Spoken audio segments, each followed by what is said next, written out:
자, 뭐 막 적으려고 하지 마시고요. 어, 제가 읽어나가는 그 생각의 흐름, 그 다음에 논리적인 분석, 이런 거에 좀 집중을 해주셨으면 좋겠어요. 컨벤션, 우리가 일반적으로 단어장에서 인습이나 협약이라고 배우죠. 얘는 빈번하게 사용되는 스타일적 기술 또는 서사적 장치래 전형적인, 하지만 반드시 뭐 거기에 특수하진 않아요. 그런 특정 장르적 전통에 대한, 그러니까 컨벤션이라는 게 있는데, 이거는 어떤 특정 장르에 있어서 사용되는 스타일을 내는 기술이자 뭔가 서사를 전개하는 장치거나 뭐 이렇대. 영화들은 make use, 이용한대요. 많은 컨벤션을. 특정 장르라 그랬는데 지금 그 중에서도 영화 분야로 좀 줄였네. 그리고 당연히 거기도 컨벤션이 있겠죠.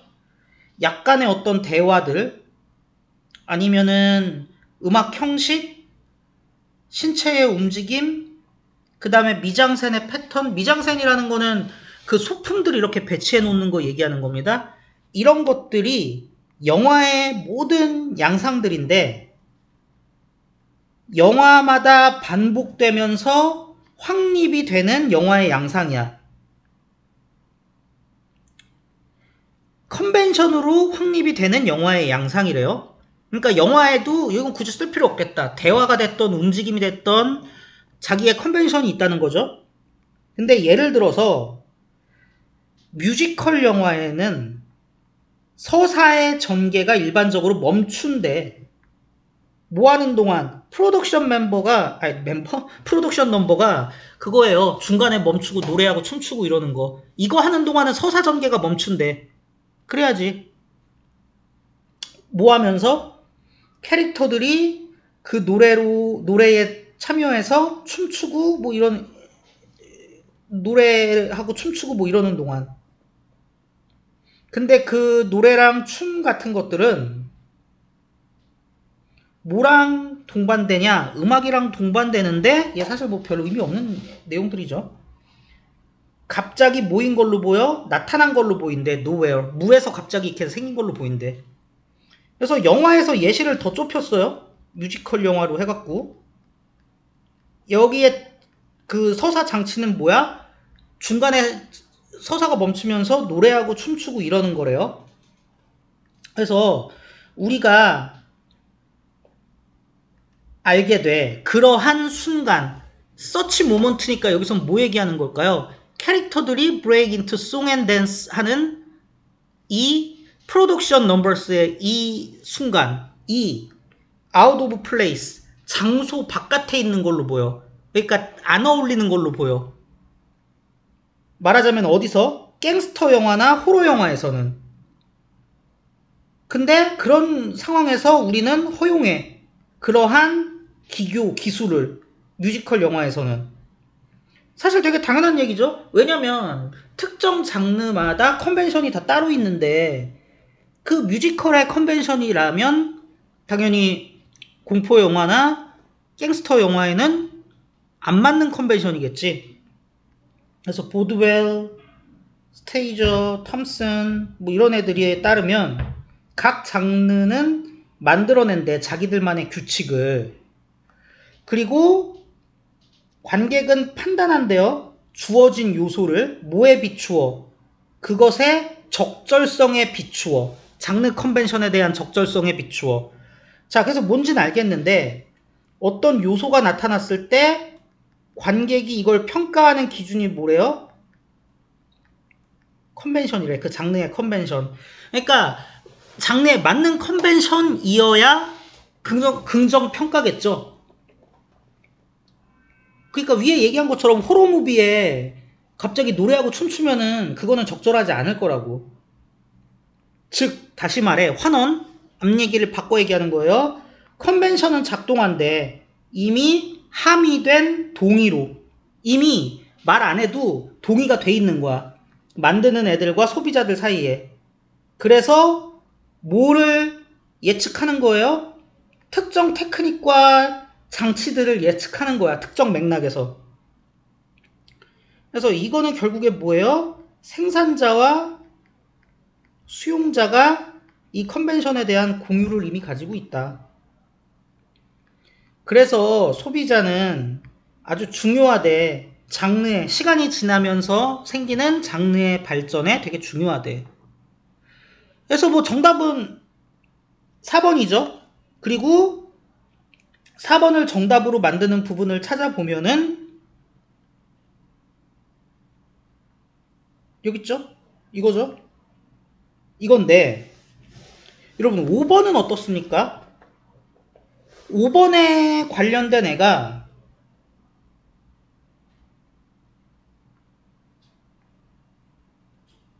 이거란 말이죠. 근데 물론 5번은 안 돼요. 왜 그러냐면 영화의 관습은 오랜 세월 속에서 반복과 변형을 통해 형성되어 왔다 그러는데 이 변형이란 말이 직접적으로 없기 때문에 부적절해. 근데 선지를 바꿔보자고. 다른 말로. 그냥 변형 빼버리고 영화의 관습은 오랜 세월 속에서 반복을 통해 형성되어 왔다. 그냥 이렇게 한번 해보자고요. 그럼 어떻게 되냐? 그래도 정답은 4번이야. 이유를 생각해 보자고요. 요지라는 건 이 전체 글의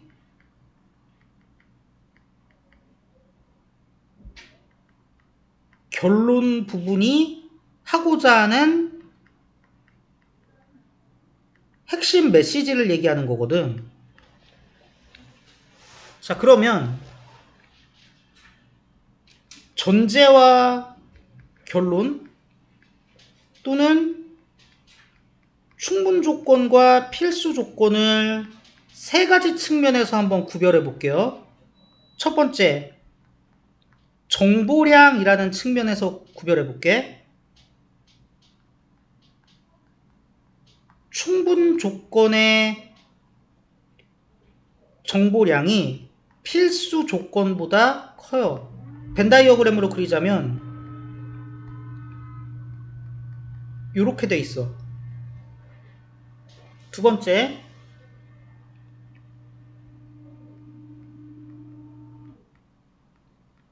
참 거짓 관계. 자, 충분 조건이 참이면 필수 조건도 참이야. 왜냐면 이 전체가 참이기 때문에 그 안에 그 충분 조건이 가지고 있는 자기가 포함하고 있는 모든 정보들이 다 참이기 때문에 그거의 부분을 이루고 있는 필수 조건도 참일 수밖에 없죠. 근데 필수 조건이 참이라고 충분 조건이 무조건 참인 건 아니야. 참일 수도 있고 거짓일 수도 있어요. 이건 몰라요. 왜? 논증 과정을 안 거쳤거든. 이 필수 조건에 해당하는 정보가 참이라고 해도 충분 조건 안에 속하면서 필수 조건에 속하지 않는 부분의 정보의 참 거짓 여부는 알 수 없거든. 바꿔 얘기하면 논증 과정을 안 거쳤다는 얘기고. 3번, 도출 관계를 가지고 생각해 봅시다. 필수 조건을 알면 충분 조건을 도출할 수 있어요. 왜? 논증 과정을 거쳐서 충분 조건이 만족된 상태에서 필수 조건이 나오는 거니까. 근데 반대로 충분 조건이 나온다고 해도 필수 조건이 도출되진 않아요. 왜요?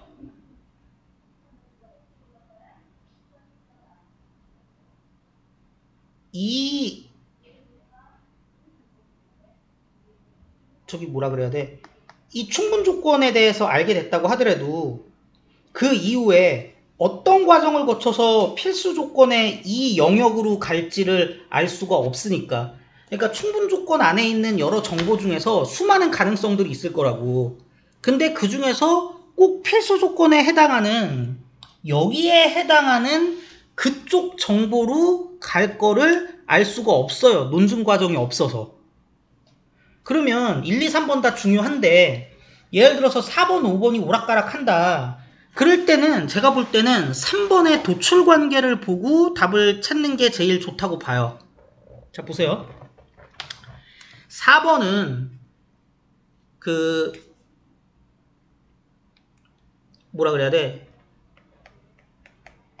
장르 관습이 제작자와 관객 사이의 묵시적 합의에 근거한다라고 얘기했으니까 이미 장르 관습이라는 거에 대한 개념을 밑바탕에 깔고 있는 거라고요.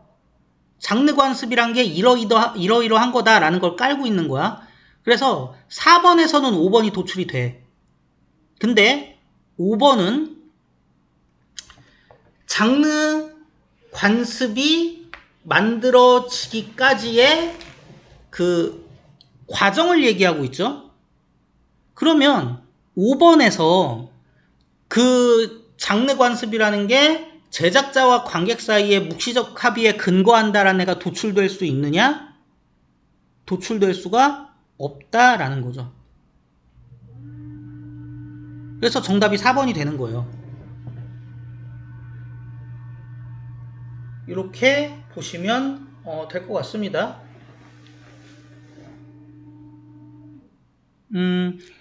얘는 솔직히 쉬운 문제니까 이렇게 막 논리적으로 읽고 그러실 필요는 없겠지만 여러분이 국어도 하시잖아요. 비문학 같은 거. 그걸 위해서도 그렇고 그리고 이제 이후에 나오는 여러분이 어려워하는 빈칸 유형이라던가 순서 맞추기라던가 뭐 이런 걸 위해서도 이런 식으로 논리적으로 접근하려는 노력은 필요하다라고 생각을 합니다.